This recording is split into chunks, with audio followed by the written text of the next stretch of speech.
Coming in at number 10, Dua Lipa. Dua Lipa is being sued for a second time over the song Levitating. Previously, a band called Article Sound System filed a lawsuit against the British pop star, and this group claimed that Dua had stolen the catchy tune from their own reggae song called Live Your Life. Then, as per The Hollywood Reporter, two more songwriters, L. Russell Brown and Sandy Linsner, also filed copyright lawsuits against Dua, claiming that she copied their songs as well to create Levitating. They filed a complaint in a Manhattan federal court and accused Dua of copying their 1979 song Wiggle and Giggle All Night, as well as their 1980 song titled Don Diablo. Apparently, the opening melody to Levitating is an exact duplicate of the melody to their songs. Lawyers for Brown and Linsner wrote in their complaint, "Defendants have levitated away plaintiffs' intellectual property. Plaintiffs bring suit so that defendants cannot wiggle out of their willful infringement." And so far, neither Dua nor anyone from her team have commented publicly on either of these lawsuits. But before we jump into our next point, make sure you tap that like button to show some love to the channel.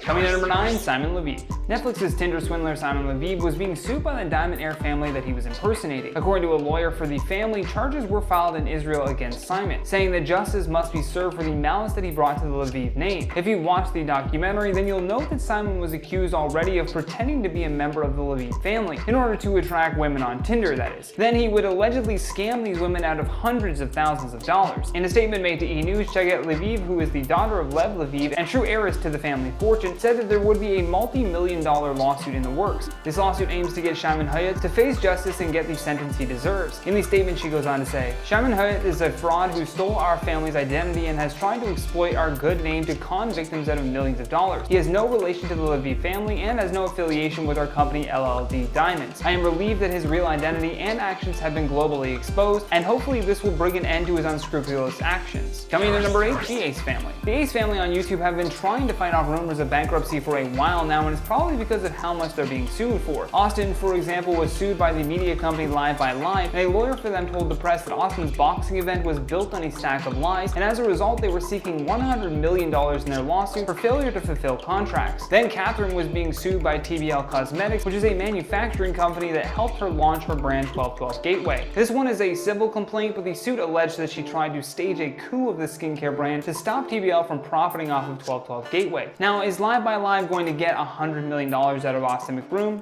Probably not. My guess is that this countersuit is their way of defending their own brand. Because when you think about it, Austin can just put out a vlog or call up the Hollywood Fix and begin spinning whatever narrative that he wants to help his image best. But when we get down to brass tacks, the truth will be exposed in court. And that countersuit is just a way of drawing him back in to admit where he went wrong, i.e. promising fighters and performers money that he never had. Coming in number 7, Meghan Markle. Meghan Markle was sued by her half-sister Samantha over that Oprah Winfrey interview that she did a while back with Harry. Samantha claimed that the whole rags to royalty narrative that this interview had was enough for her to claim defamation, citing that the Duchess did not grow up in poverty like she wanted everyone to believe. According to reports, she is being sued for $75,000. In court documents obtained by the Daily Mail, Samantha said that Meghan had launched a premeditated campaign to destroy her and her family's reputation. She claimed that by doing this interview, she was able to ruin their credibility. Samantha goes on to suggest that this was done so they could not interfere with or contradict the false narrative and fairy tale life story concocted by the defendant. She also alleged that Meghan had lied about raising herself up from poverty by taking low-paying jobs at 13 to help make ends meet. On top of coming after Meghan, Samantha also launched an attack on her sister's friend and biographer Omid Scobie, calling the book Finding Freedom about Meghan Harry a book of lies. Coming in at number 6, Linda Evangelista. Supermodel Linda Evangelista stepped back into the public eye after spending the last 5 years of her life in hiding. During an exclusive interview with People magazine, Linda opened up about having a cosmetic procedure that she said left her brutally disfigured. Linda was once one of the most photographed people in the world, but she has been hiding out until she was ready to share her story. The model spoke about the emotional and physical pain that has consumed her life after she claims cool sculpting left her permanently disfigured. Cool sculpting has become a popular and FDA-approved fat freezing procedure that is promoted as being a non-invasive alternative to liposuction. In September, Linda even filed a lawsuit against Cool Sculpting's parent company called Zeltec Aesthetics for $50 million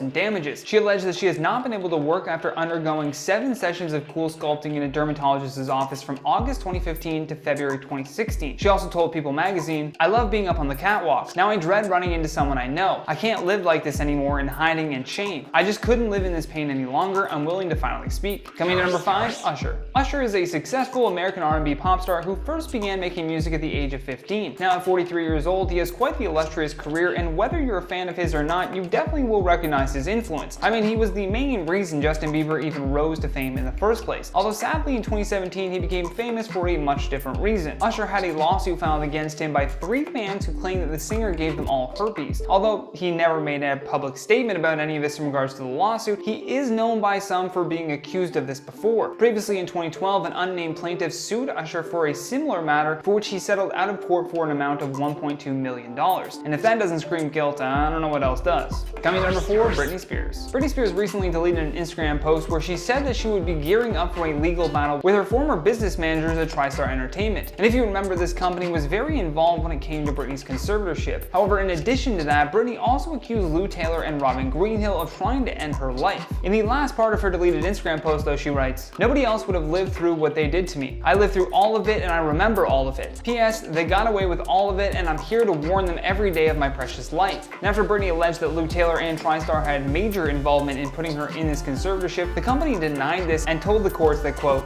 "No one at TriStar has ever had any control over Miss Spears' medical treatment. No one at TriStar has ever suggested monitoring Miss Spears' electronic communications. No one at TriStar has ever had authority to approve security protocols. No one at TriStar is aware of any hidden electronic surveillance device placed in Miss Spears' bedroom. No one at TriStar has ever received any compensation related to Miss Spears or her estate that is not accurately reflected in the accountings filed or to be filed in this case." And at number 3, Jay-Z. Jay-Z found himself on the receiving end of a $68 million lawsuit from a perfume company in 2016 after being accused of failing to uphold his end of a 2012 contract to promote his fragrance with them. Recently, a court ruled that the company should be liable to pay royalties to Jay-Z in its civil case that went to trial last year. After a 3-week trial that saw Jay-Z taking the witness stand, a jury ended up letting him off the hook for this alleged contract breach. He then filed a counterclaim against the company seeking $4.5 million in alleged unpaid royalties. However, the jury also found that the company should not have to pay damages to Jay-Z. And at number 2, Alec Baldwin. Baldwin found himself defending his past record of safety when it comes to having firearms on set, saying that throughout his entire career he has always trusted the prop experts on his films to make sure that the sets were safe. Despite how Alec feels about the situation and what he believes should have happened though, it was announced on February 15th that Helena's husband Matthew would be suing Alec, alongside many others that were also involved with this incident. The animated video demonstration also alleges that Baldwin was a mere 4 feet away from the crew when the weapon went off. The crew were in a direct line of fire and should have had at least protective glass or other personal protective equipment. Plus, the camera should have been remotely operated if they knew that a weapon was going to be aimed in that direction. And this lawsuit is going to be a massive one because these are only a few of the mistakes that we know about, and it's already a lot. There was an extreme amount of negligence on this set when it came to safety, and now they are paying the price for that. Coming in at our number 1 spot, Travis Scott. If you recall, we did a video about how Travis Scott was facing $750 million in lawsuits for Astroworld. Believe it or not, but that number was added to a whopping $2 billion lawsuit. A Texas-based attorney filed a $2 billion lawsuit against Travis Scott, Live Nation, and others involved in organizing the festival. Attorney Thomas J. Henry filed the lawsuit, and the list of defendants may be long, but the people he was hired to represent is even longer. The defendants listed in the suit include Travis Scott, Drake, Apple Music, and NRG Stadium, but on the other side, he is representing 282 Astroworld concert goers. In a statement to the press regarding this massive lawsuit, Henry said, "The defendants stood to make an exorbitant amount of money off of this event, and they still chose to cut corners, cut costs, and put attendees at risk," adding, "My clients want to ensure the defendants are held responsible for their actions, and they want to send the message to all performers, event organizers, and promoters that what happened at Astroworld cannot happen again." And ever since filing this massive lawsuit, this attorney claims that an additional 120 people have reached out to him looking for representation in this case. That's been today's list though, guys. If I missed anyone, make sure you leave us a comment down below, and while you do that, I'm going to check out some of your comments from the video titled "Dua Lipa sued for a second time over the song Levitating." Roberta says, however, she didn't do this by herself. She had other people composing with her, other people producing. They also need to respond for that. 100% they should also be stepping up and saying something if there were other people involved, but it's most likely not going to happen until a trial takes place. If a trial takes place. Donna says, I can't see a similarity with Miguel's song at all. There are some similarities between some notes of the second song, but not enough for a lawsuit. I guess they want to profit from her success. Yeah, I didn't really hear any of the similarities either, but maybe there's something that we're missing. Who knows? Bro Derp says, you can't play the music for a comparison, but every other YouTuber does, right? And I don't know honestly how they do it, because anytime that we have played any music clips whatsoever, it's immediate copyright strike, so I'm not taking those chances. Michael says, the baby must be laughing. I mean, probably. He probably is laughing. But folks, that's all the time that we have for today though, so stay classy, and I'll see you on the next one. Bye, thank you.